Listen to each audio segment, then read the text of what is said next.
السلام علیکم ورحمۃ اللہ وبرکاتہ۔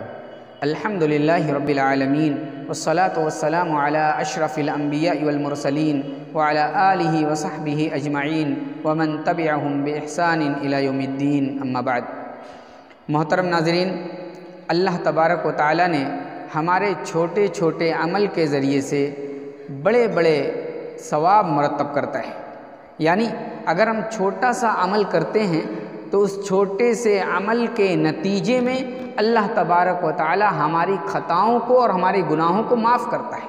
اور ضرورت بھی اسی بات کی ہے کہ انسان جو گناہوں کا پتلا ہے اس کے عمل کے ذریعے سے اس کے چھوٹے چھوٹے گناہ معاف کر دیے جائیں۔ اور اللہ تبارک و تعالی نے ایسے بہت سارے عمل ہمیں دیے ہیں، اور نبی کریم صلی اللہ علیہ وسلم نے ایسے بہت سارے عمل بتائے ہیں جو بہت معمولی لگتے ہیں، لیکن اس کے ذریعے سے جو ثواب ملتا ہے، اس کے ذریعے سے جو اجر ملتا ہے، اس کے ذریعے سے جو گناہ معاف کیے جاتے ہیں اور جو خطائیں مٹائی جاتی ہیں وہ غیر معمولی ہیں۔ آئیے ایک حدیث اسی مناسبت سے دیکھتے ہیں۔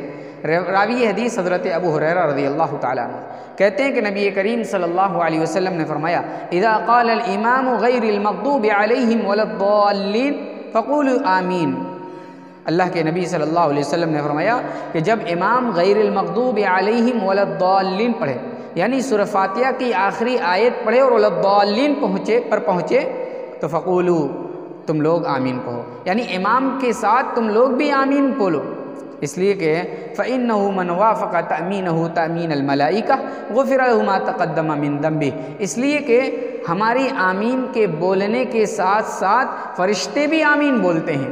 جب امام غیر المغضوب علیہم ولا الضالین پڑھتا ہے تو امام آمین بولتا ہے، اس کے ساتھ مقتدی آمین بولتے ہیں، اور ساتھ ہی ساتھ فرشتے آمین بولتے ہیں۔ اور جب فرشتوں کی آمین مقتدیوں کی آمین سے موافق ہو گئی، یا مقتدیوں کی آمین فرشتوں کی آمین کے ساتھ موافق ہو گئی، یا ٹکرا گئی، یا مل گئی، غفر لہ ما تقدم من ذنبہ، اللہ تبارک و تعالی اس کے گناہ کو معاف کر دیتا ہے۔ یعنی بندے کے گناہ کو اللہ تبارک و تعالی معاف کر دیتا ہے۔ معلوم ہوا کہ سورہ فاتحہ کے اختتام پر ہمیں آمین کہنا چاہیے، یہ آمین کہنا سنت ہے۔ دوسری چیز یہ بات معلوم ہوئی کہ آمین جس طریقے سے دنیا میں ہم بندے بولتے ہیں، اسی طریقے سے آسمان پر فرشتے بھی بولتے ہیں، اور بلند آواز سے بولتے ہیں۔ جب آدمی بلند آواز سے بولے گا تبھی تو ایک آواز دوسرے آواز سے ٹکرائے گی۔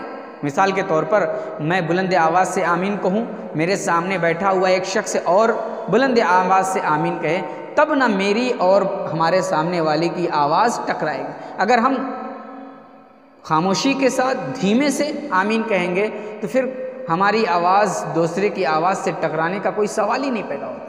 تو معلوم ہوا آسمان پر فرشتے بھی زور سے آمین بولتے ہیں، اور زمین پر اللہ کے بندے زور سے آمین بولتے ہیں، اور جب ان دونوں کی آمین آپس میں ٹکرا جاتی ہے تو اس کا نتیجہ یہ نکلتا ہے کہ اللہ تبارک و تعالی بندوں کے صغائر اور صغیرہ گناہ کو معاف کر دیتا ہے۔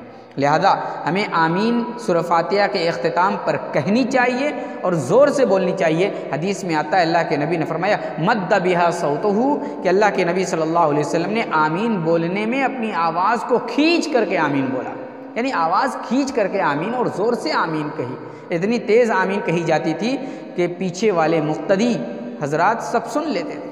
آج ہم میں سے بہت سارے لوگ ایسے ہیں جو آمین تیز بولنے کے قائل نہیں، وہ سری آمین بولتے ہیں، جبکہ صریح طور پر احادیث کی مخالفت ہے۔